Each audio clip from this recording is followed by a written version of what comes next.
আল্লাহকে ছেড়ে দিলেন কেন? আল্লাহর সাথে দুশ্মনী কেন? যে ছেলেটা সারাদিন একটা ওয়াক্ত নামাজ পড়ে না, যে বিবি একটা ওয়াক্ত নামাজ পড়ে না, যে মেয়েটা পর্দা করে না, তারে জিজ্ঞাসা করেন না যে মা সবার সাথে সম্পর্ক বজায় রাখো, মালিকের সাথে কেন দুশ্মনী? আল্লাহর লগে কি নারাজি হইলা? আল্লাহর সাথে কি দুশ্মনী? আল্লাহর লগে কেন রাগ করলা? কেন রাগ করলা?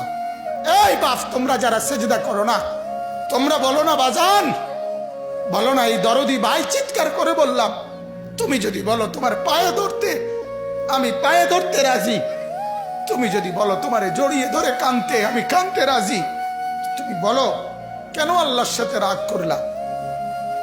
কেন আল্লাহর সাথে রাগ করলা? কেন আল্লাহর সাথে নারাজ হইলা?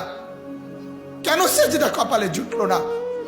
কেন মালিকের সাথে সারাদিনের এত কিছুর বিনিময়ে আল্লাহ তাআলা একটা মিস কল দিলে, 2 সেকেন্ডের একটা মিস কল দিলে বন্ধু তুমি টের পাও তোমার মোবাইলে মিস কল আসছে।